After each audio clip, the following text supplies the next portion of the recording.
الحمدللہ رب العالمین والصلاة والسلام علی حبیبہ محمد وآلہ وصحبہ اجمعین، اما بعد فاعوذ باللہ من الشیطان الرجیم، بسم اللہ الرحمن الرحیم۔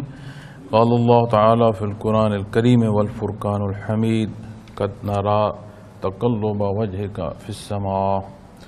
فلنولینک قبلۃ ترضاها فول وجهک شطر المسجد الحرام وحیث ما کنتم فولوا وجوہکم شطرہ وإن الذین اوتوا الکتاب لا یعلمون انہ الحق من ربہم وما اللہ بغافل عما یعملون۔ اللہم سبحانک لا علم لنا الا ما علمتنا انک انت العلیم الحکیم۔ مولایا صلی وسلم دائما ابدا علی حبیبک من زانت بہ الرسل۔ معزز سامعین کرام، السلام علیکم ورحمۃ اللہ۔ آج ہمارا تربیتی جو پروگرام ہے اس میں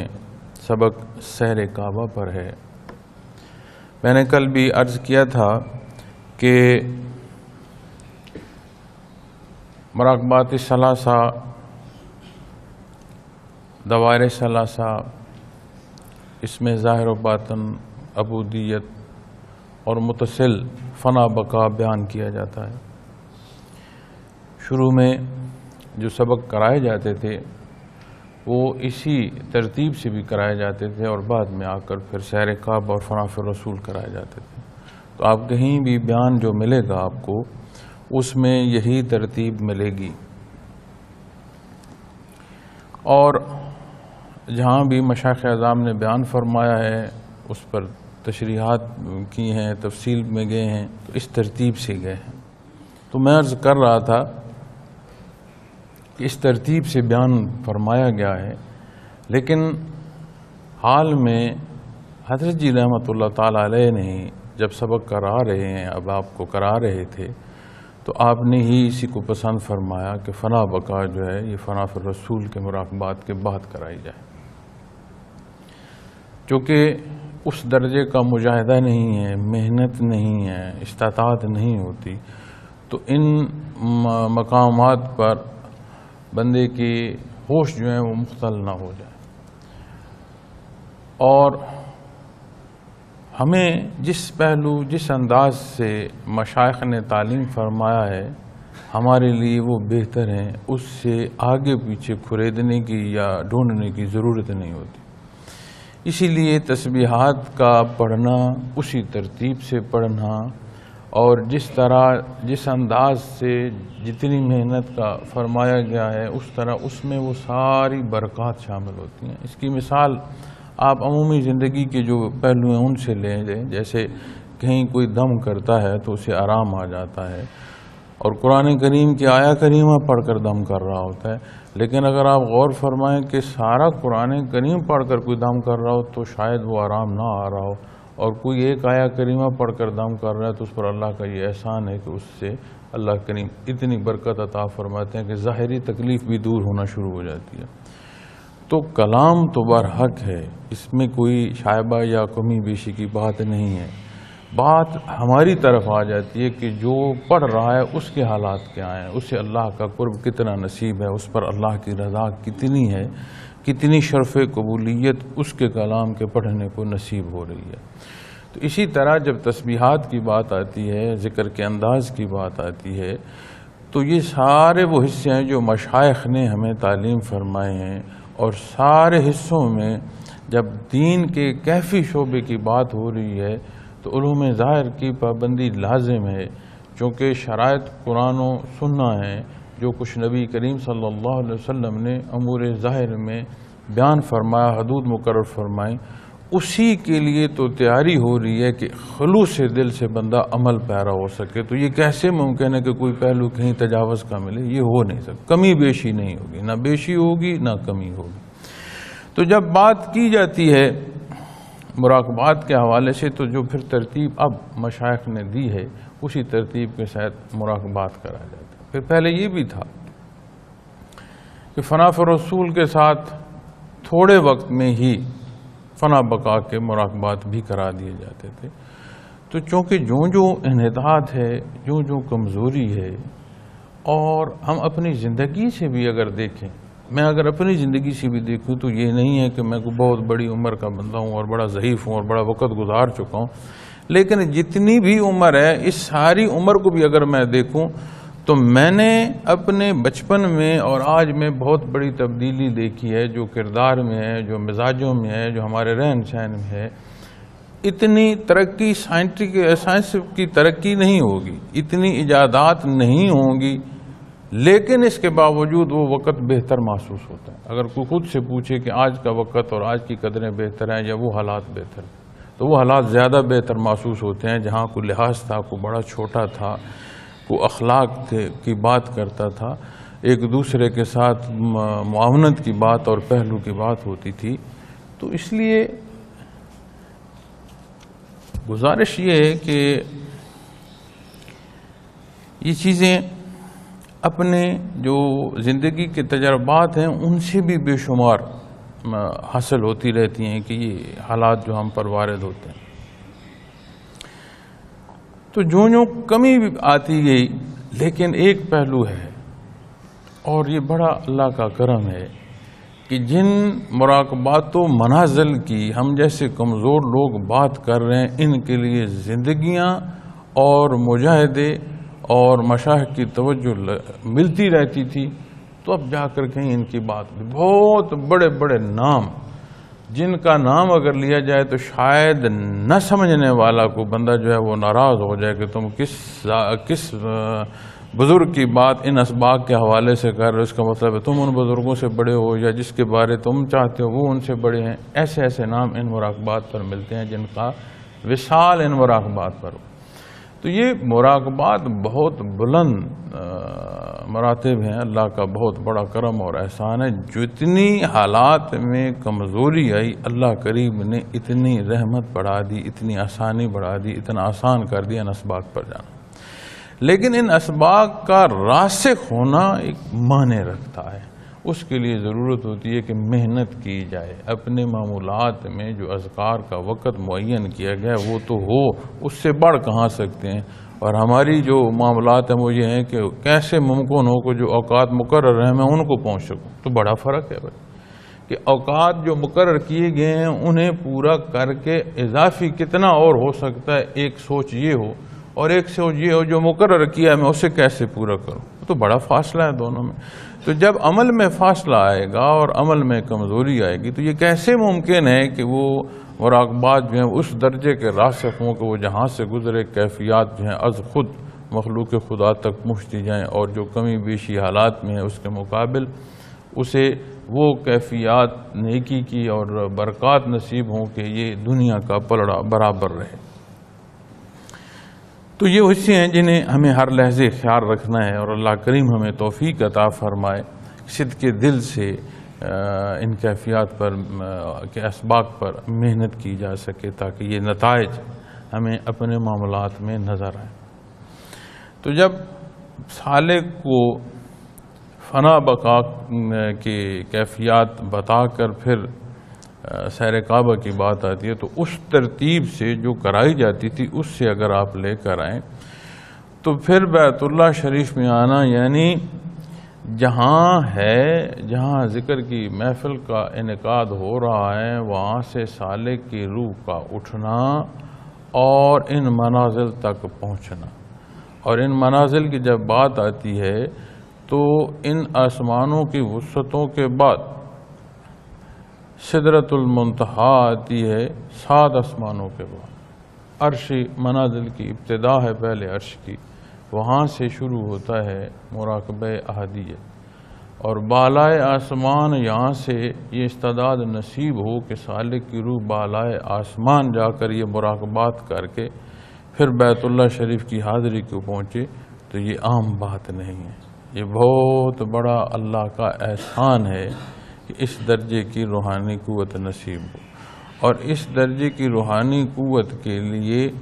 توجہ دینے والے جو احباب ہیں وہ بھی اس درجے کے ہوں کہ یہ بات محض گفتگو نہ ہو اور یہ باتیں سنی سنائی نہ ہوں۔ اسی لیے مشائخ بھی بے شمار پہلو بیان نہیں فرماتے مراقبات و منازل کے، چونکہ محنت کرتا کوئی نہیں، پڑھ کے یاد کر لیں گے، ازبر کر لیں گے اور پھر کہتے پھریں گے۔ اور اگر یہ کہنا، ان مراقبات کا گننا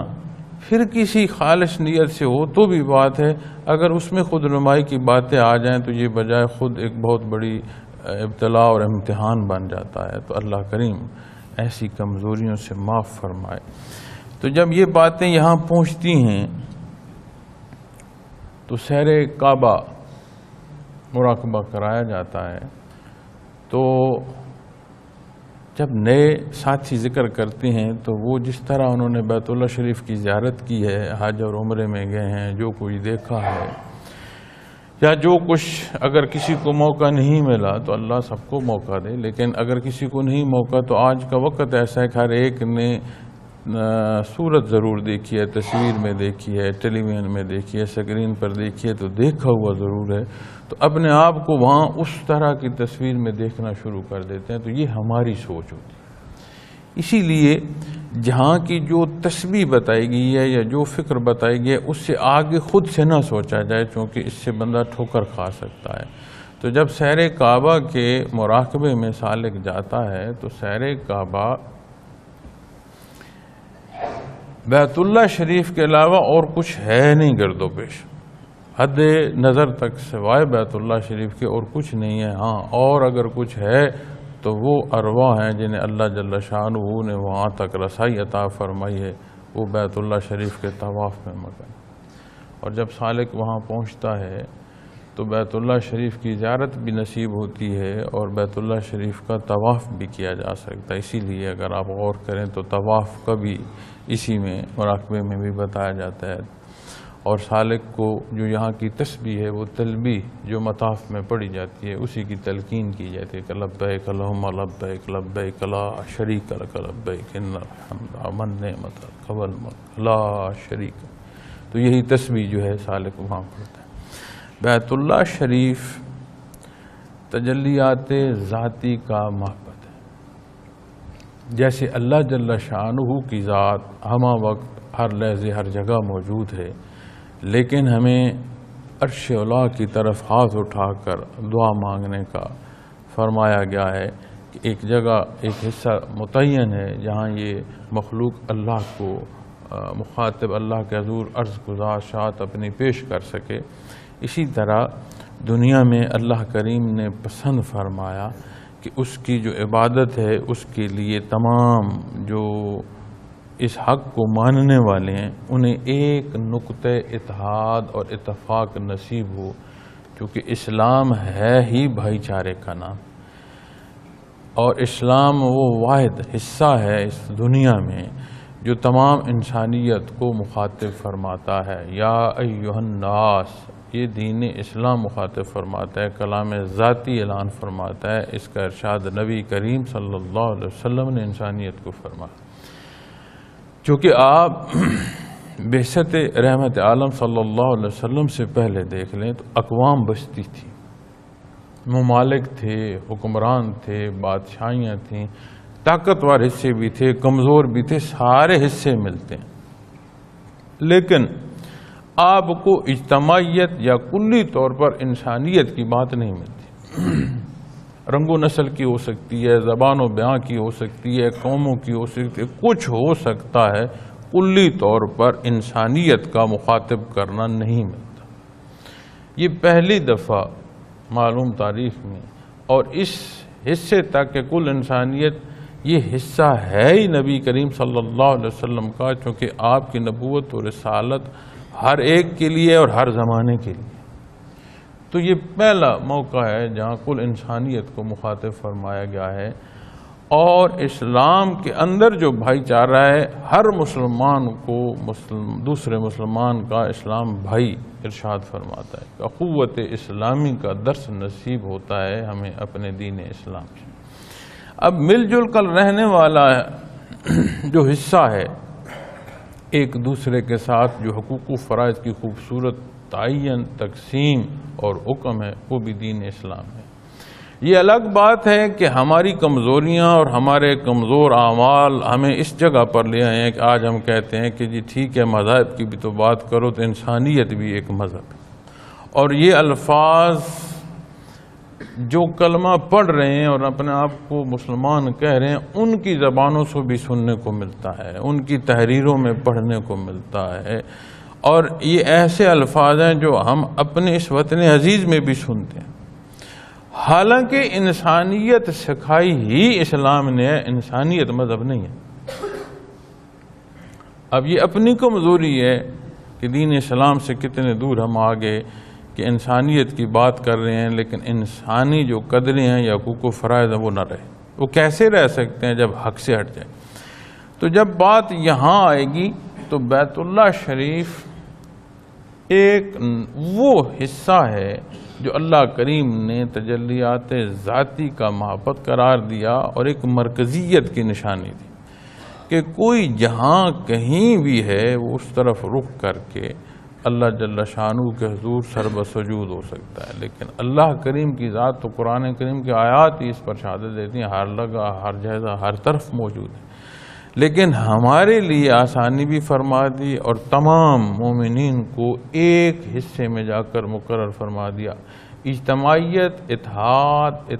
اتفاق، اسلامی عبادات میں بے شمار جو پہلو عبادات کے ہیں ان کے ساتھ ظاہری حصوں میں بھی یہ بات نصیب ہوتی ہے کہ اجتماعیت بھی ملتی ہے، اتفاق کے پہلو بھی ملتے ہیں، اور یہ تفریق بھی اسلام جو ہے وہ ختم کرتا ہے کہ جو دنیا کی حیثیت ہیں ان کی تفریق بھی ختم کر دیتا۔ آپ بیت اللہ شریف میں جب جاتے ہیں تو بیت اللہ شریف کے ساتھ لپٹ کر رونے والوں میں کسی کو کیا معلوم کہ کوئی دنیا کا ارب پتی آدمی ہے یا کوئی فقیر ہے جس کے پاس ایک وقت کا کھانا ہے، دوسرے وقت کا ہے بھی صحیح کہ نہیں، ایک ہی طرح کا لباس ہے، اور کسی کو کسی کا خیال یہ نہیں ہے کہ میں رو رہا ہوں تو وہ کیا سوچے گا، یا میں کہ بیٹھا ہوں تو وہ کیا سوچے، ہر کوئی اپنے حال میں۔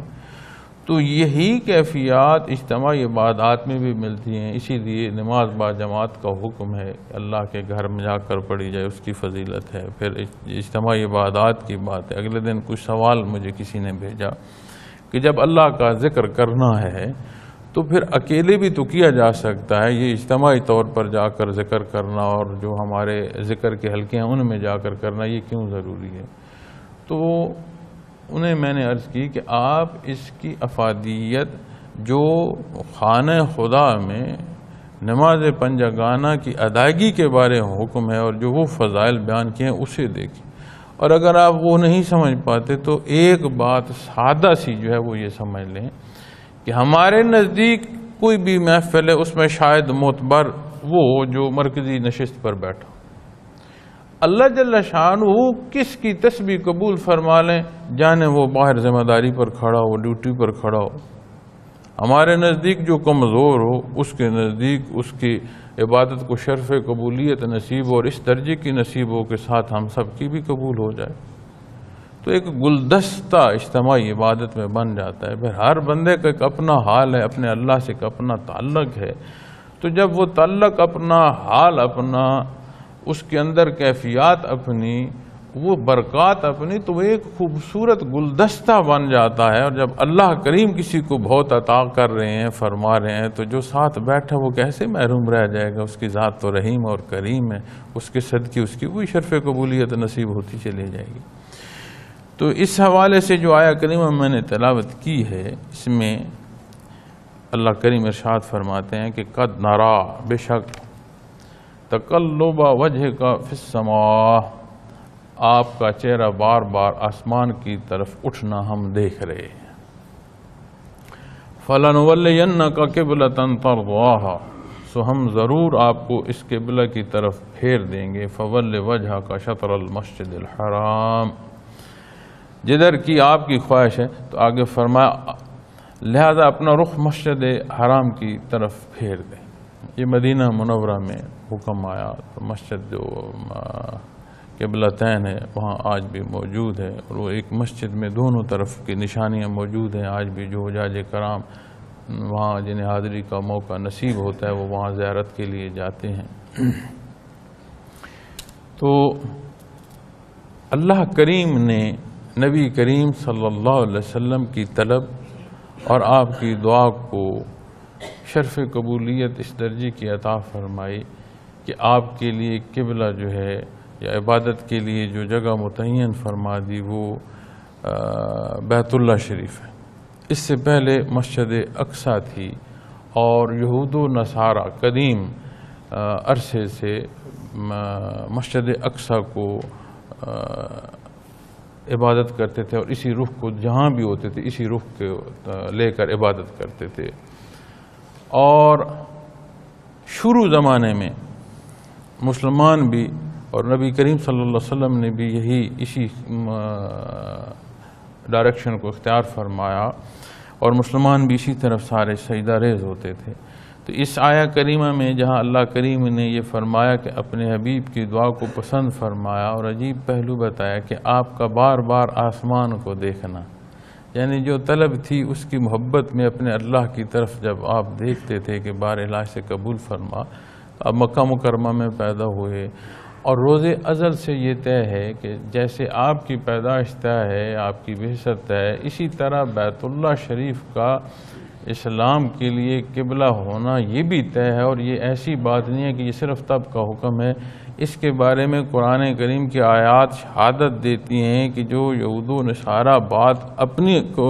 سابقہ کتب کی کرتے تھے، جہاں نبی کریم صلی اللہ علیہ وسلم کی نشانیاں تھیں، وہاں یہ بھی نشانی ہے کہ قبلہ اول جو ہے وہ بدل کر بیت اللہ شریف کو قبلہ کا درجہ دے دیا جائے گا۔ آپ کی بعثت کی نشانیوں میں ایک نشانی یہ بھی تھی، اور یہاں اسی آیہ کریمہ میں اگلے حصے میں بھی یہ حصہ بیان فرمایا گیا ہے۔ تو اس آیہ کریمہ سے پہلے جو میں نے تلاوت کی ہے، دیکھ رہا ہوں کہ اللہ کریم نے فرمایا کہ بے شمار اور پہلوؤں ایک حالات یہ بھی تھے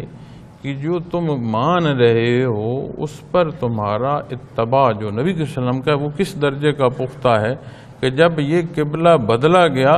تو تمہارا حال تو نہیں بدل گیا، اتباع کی صورت وہی رہی، یا تم اپنی پسند و ناپسند پر آ گئے؟ چونکہ دین سارے کا سارا وہ ہے جو نبی کریم صلی اللہ علیہ وسلم نے ارشاد فرمایا، اس میں پسند ذاتی کا دخل نہیں ہے۔ اور جب تجلیات ذاتی کا معبد جو بیت اللہ شریف ہے وہاں کی بات آئے گی تو میں نے آپ کو پچھلے اسباق میں بھی ایک بات عرض کی تھی کہ سلوک میں ہر اگلی منزل مزید قرب الہی کا سبب بنتا ہے، مزید دین اسلام پر عمل پیرا ہونے کا سبب بنتا ہے، اور یہ سارے پہلوؤں کے لیے اخلاص جو ہے وہ اور بڑھتا چلا جاتا ہے۔ تو اسی طرح جب بیت اللہ شریف میں کو آئے گا تو یہاں تجلیات ذاتی ہیں، اس کے انوارات کا رنگ کیا ہے، اس کی کیفیت کیا ہوگی، یہ سارا وہ حال ہے جو ہر سالک کا اپنے اللہ سے تعلق ہے، اس کا ساری بنیاد اس پر ہے۔ لیکن اللہ جل شانہ نے دنیا میں ہمیں ایک ایسا مقام عطا فرما دیا کہ جہاں جا کر سجدہ کرنا ایسے ہے جیسے اللہ کریم کو سجدہ کیا جا رہا، اور یہ وہ مقام ہے جس پر مشائخ بیان فرماتے ہیں کہ یہ وہ مقام ہے جہاں جب دنیا پہ کچھ بھی نہیں تھا تو یہاں پانی سے جو بنیاد اس خشکی کی رکھی گئی، یہ وہ مقام ہے جہاں سے بنیاد رکھی گئی، اور یہاں سے دنیا جو ہے وہ اللہ کریم نے بنائی، زمین بنائی جہاں پر مخلوق بسی۔ لیکن مزید جب اس پر جو مشائخ اعظام بیان فرماتے ہیں اور اس کو دیکھیں تو فرماتے ہیں کہ یہ وہ نقطہ ہے جو اس عالم خلق، سارے کے سارے جو عالم خلق ہے، اس کا وہ بنیادی حصہ ہے اور مرکزی حیثیت رکھتا ہے۔ اور بیت اللہ شریف جو ہے یہ اس پر جو انوارات آتے ہیں یہ نویں عرش سے آتے ہیں، پھر اسی طرح اس یہاں آتے ہوئے پھر زمین میں تخت و سرا سے ہوتے ہوئے گزرتے ہوئے دوسری طرف سے نکلتے ہوئے پھر نویں عرش تک چلے جاتے ہیں۔ اور یہاں ایک بات اور بھی آپ کو عرض کرتا جاؤں، جب اسباق کی بات آتی ہے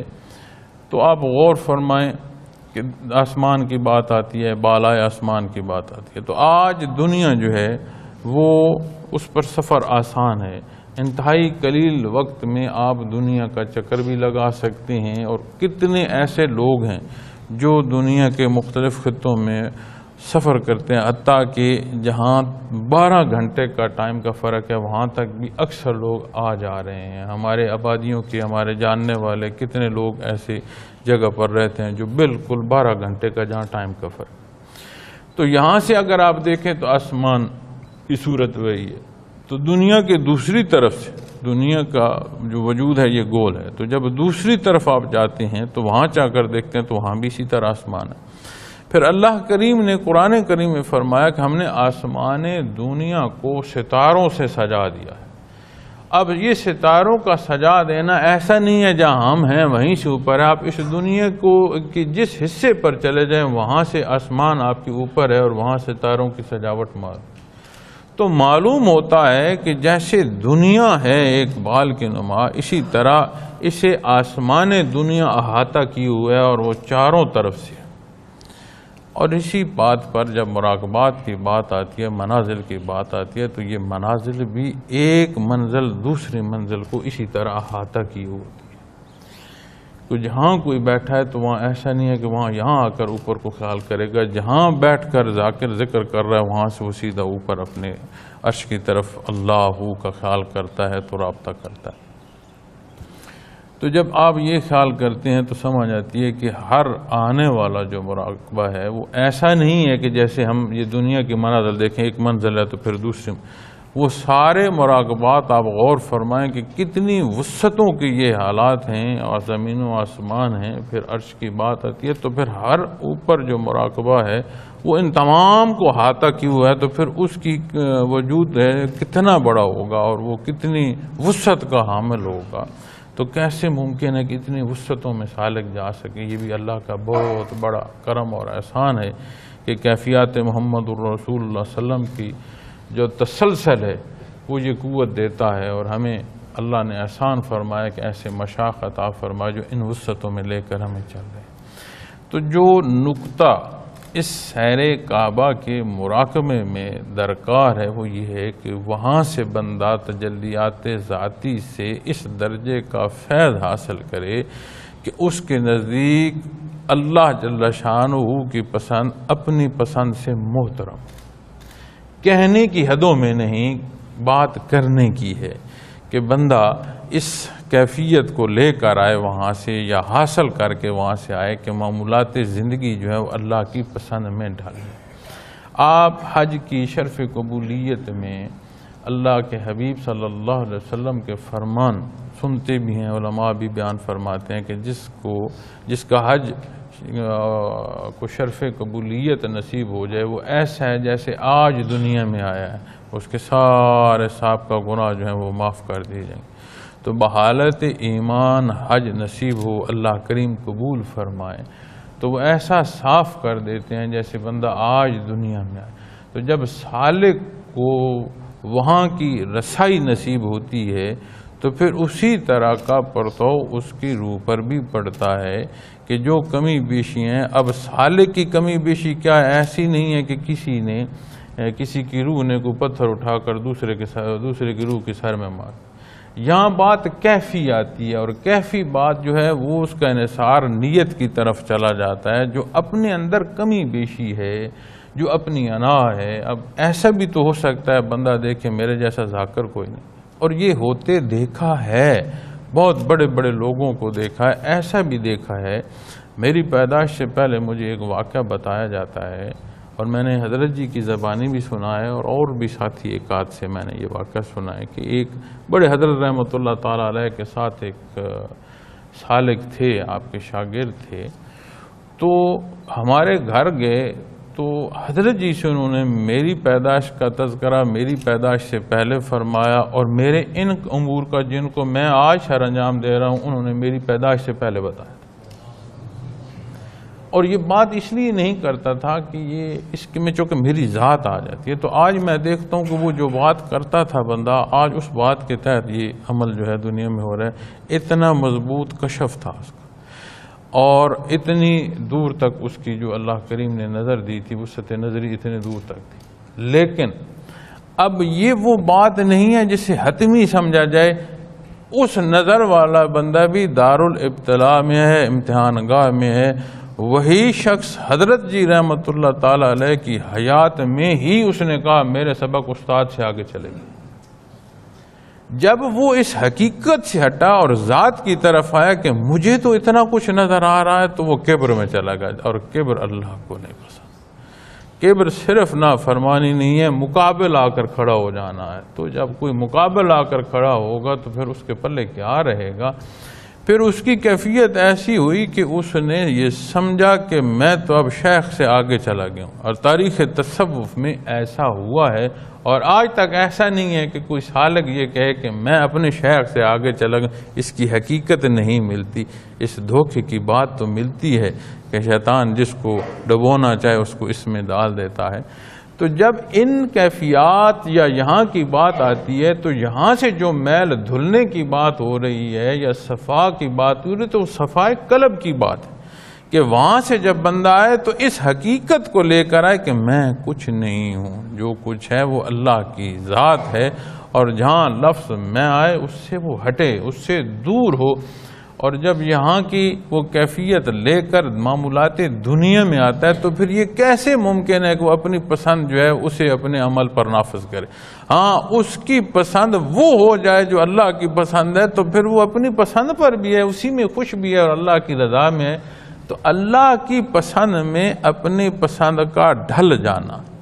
پھر یہاں کیفیات جو نصیب ہوتی ہیں اب کس درجے کی ہیں، کون کتنی جھولی پھیلا کر بیٹھا ہے، کون کس نیت سے بیٹھا ہے۔ ظاہری حالات میں دیکھیں، مطاف میں جاتے ہوئے ایک دوسرے کو بتایا جا رہا ہوتا ہے کہ اپنے جو کاغذات ہیں ان کا خیال رکھنا، جیب میں چیز نہ رکھنا، کسی اور بیلٹ میں باندھ کر رکھنا، تو یہ چیزیں بھی تو وہاں ہو رہی ہیں۔ تو اس سے مراد یہ نہیں ہے کہ وہاں کی کیفیات میں کمی ہے، وہاں کی کیفیات میں کمی تب بھی نہیں تھی جب کفار مکہ نے بتوں سے بیت اللہ شریف کو بھر رکھا تھا، تب بھی وہاں پر جو برکات تھیں ان میں کمی نہیں تھی۔ ابو جہل وہ ہے جو اس کی چھاؤں میں، بیت اللہ شریف کی چھاؤں میں بڑا ہوا، جسے چاہتا تھا بیت اللہ میں جانے دیتا تھا، جسے نہیں چاہتا تھا نہیں جانے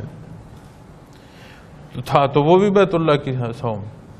لیکن شرف قبولیت حضرت بلال حبشی کی اذان کو ہوئی اس لیے کہ انہوں نے اتباع اختیار کیا محمد الرسول اللہ صلی اللہ علیہ وسلم کی ذات اقدس کو۔ وہاں ذات کی بڑائیوں کی یا ذات کی کمزوریوں کی، دنیا کی کمزور حیثیتوں کی بات نہیں ہے۔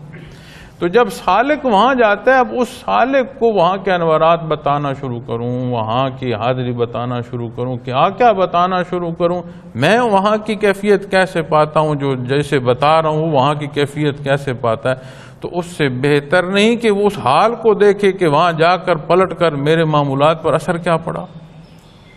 جس میں شائبہ ہی نہ ہو،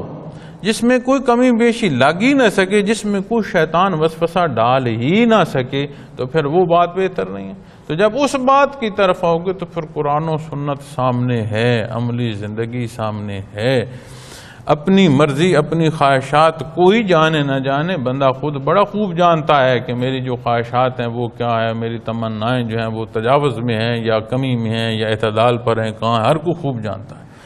تو جب یہاں اللہ نے احسان فرما دیا کہ ایک جگہ مقرر فرما دی کہ جہاں تو سجدہ کرے گا، تو پیشانی ٹیکے گا، تو ایسی ہے جیسے تو مجھے سجدہ کر رہا ہے۔ پھر جس حصے کو فرمایا گیا، یہاں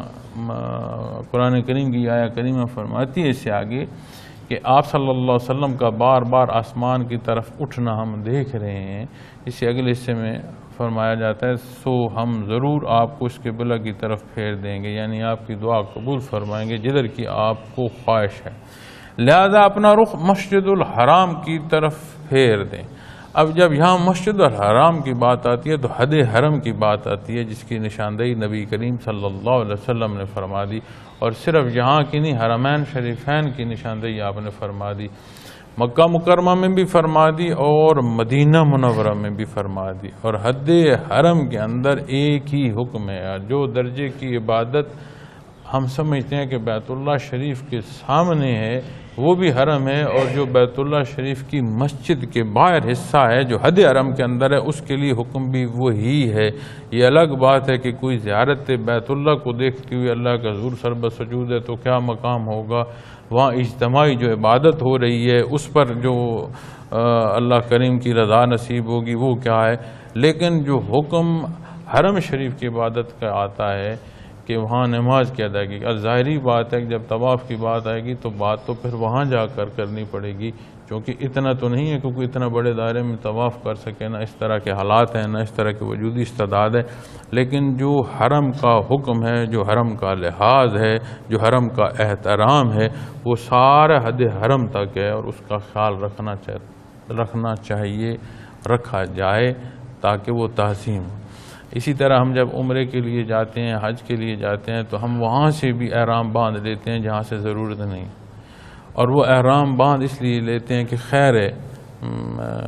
ابھی سے باندھ لیتے ہیں، حد حرم سے تو پہلے ہو گیا تو اب کیا، ممکن حد تک حد حرم کے قریب جا کر باندھنا چاہیے۔ جب احرام باندھ لیا گیا ہے تو احرام کے جو آداب ہیں پھر انہیں ملوث خاطر رکھنا پڑتا ہے۔ جب تک احرام میں ہیں، جب تک حد حرم میں آپ اس عمرے کی ادائیگی کے لیے جا رہے ہیں، یا جو ادائیگی حج کے دنوں کی اس میں جا رہے ہیں، تو جو حکم کے تحت ہے پھر اس کی حدود و قیود بھی ہیں، اس کا لحاظ بھی ہے، اس کے ایک ایک حکم جو ہیں ان کا بھی خیال کرنا پڑتا ہے۔ تو ہم بے خیالی میں، ہمیں معلوم ہی نہیں ہوتا کہ میں حرم میں جا رہا ہوں، میں نے اپنا لباس بھی وہ لے لیا ہے جو وہاں کا حکم ہے، اور مجھے یہ معلوم نہیں کہ میں ہنس رہا ہوں یا کھیل رہا ہوں یا شغل کر رہا ہوں یا کیا کر رہا ہوں، تو وہ سارا مزاج بھی اس لحاظ میں چلا جانا چاہیے جہاں کا جو حکم ہے۔ تو جب وہاں کی بات آ گئی تو یہ اللہ کریم نے احسان فرمایا ہم پر، جیسے حضرت ابراہیم علیہ السلام کی دعا، خود نبی کریم صلی اللہ علیہ وسلم فرماتے ہیں کہ میں حضرت ابراہیم علیہ السلام کی دعا کا نتیجہ ہوں۔ حالانکہ آپ کا امام الانبیاء ہونا روز اول سے ہے، آپ کا سب سے آخر میں مبعوث ہونا روز اول سے ہے، آپ کی نبوت و رسالت ہر قوم نسل ابدال آباد روز اول سے طے ہے، اسی طرح بیت اللہ شریف کا بھی آپ کا قبلہ مقرر ہونا یہ بھی روز اول سے ہے۔ لیکن اللہ جل شانہ نے سبب فرمائے، حضرت ابراہیم علیہ السلام کی دعا کو شرف قبولیت عطا فرمائی، آپ کا اللہ جل شانہ کی طرف دیکھنا قبول فرمایا، اور ہمیں ایک ایسی جگہ عطا فرما دی کہ جہاں ہم جا کر طواف کر سکتے ہیں، جس کی دیواروں سے لپٹ کر اللہ جل شانہ کے حضور رو سکتے ہیں، اور قرب الہی کا ظاہری منظر جو ہے وہ ہمارے سامنے ہے، جسے ہم دیکھ کر بھی عبادت کر سکتے ہیں، جس کو سجدہ ریز ہو کر بھی عبادت ہو سکتی ہے، جس سے لپٹ کر رویا بھی جا سکتا ہے۔ تو یہ اس کا احسان اور کرم ہے۔ تو اسی طرح معراج النبی صلی اللہ علیہ وسلم کے موقع پر ملتا ہے کہ جب آپ صلی اللہ علیہ وسلم 7ویں آسمان پر گئے تو وہاں پر بھی اسی طرح بیت اللہ کی طرح مسجد ملتی ہے جس میں فرشتوں کا داخل ہونا ملتا ہے۔ تو یہ اس موقع پر حضرت ابراہیم علیہ السلام کی ملاقات کے بعد اور سدرۃ المنتہا کے واقعات جو ملتے ہیں شب معراج کے، تو اس میں یہ بات بھی بیت المعمور کے نام سے ملتی ہے کہ وہاں فرشتے داخل ہوتے ہیں اور عبادت کرتے ہیں اور طواف کرتے ہیں، اور یہ حدیث شریف میں ملتا ہے کہ ایک دن میں 70,000 فرشتہ جو ہے اسے موقع نصیب ہوتا ہے، جس سے پھر دوبارہ کبھی وہ موقع نہیں ملتا، پھر اگلا جو 70,000 ہے وہ اور ہے۔ تو ایک تسلسل ہے جو وہاں محو عبادت ہیں، اور وہ بھی جو بتایا جاتا ہے وہ بھی اسی بیت اللہ شریف کے عین اوپر ہے، بالکل عین اوپر جو ہے وہ ہے جہاں پر فرشتے محو عبادت ہیں۔ اللہ کریم ہمیں یہاں پر جو پہنچنا ہے اور یہاں کی جو عبادات ظاہری یا باطنی دونوں پہلوؤں میں وہ صدق دل عطا فرمائے کہ اس کا پرتو ہمارے معمولات پر آئے، ہمارے عمل پر آئے، اور عمل وہ ہو جو عمل صالح ہو، عمل وہ ہو جو ان حدود کے تحت ہو جو نبی کریم صلی اللہ علیہ وسلم نے مقرر فرما دی ہیں۔ تو محنت فرمائیں اپنے ذکر میں، اپنے مراقبات میں، اور جب لطائف کر رہے ہوتے ہیں تو اس میں محنت کر رہے ہوتے ہیں، مراقبات کا وقت بہت تھوڑا ہم کر دیتے ہیں، تو کم از کم اتنا ضرور ہو کہ وہ مراقبات راسخ ہوں۔ جس طرح لطائف کے راسخ ہونے کی بات ہے، اسی طرح مراقبات کے راسخ ہونے کی بھی بات مشائخ فرماتے ہیں، اور جب وہ مراقبات راسخ نہ ہوں تو خود سے بندہ اپنے سبق پر بھی نہیں جا سکتا، کوئی لے جائے تو وہاں پہنچ جاتا۔ تو خود سے سبق پر جانے کے لیے ان مراقبات پر بھی محنت اور وقت لگایا جانا چاہیے۔ اللہ کریم میرے اور آپ کے حال پر رحم فرمائے۔ پھر اسی مراقبے میں سیر صلاۃ ہے، سیر قرآن ہے، انشاءاللہ جو اگلا پیریڈ ہے اس پر اس موضوع پر آپ سے گزارشات پیش کروں گا۔ اللہ کریم یہ ہمارا مل بیٹھنا قبول فرمائے۔ وآخر دعوانا الحمدللہ رب العالمین۔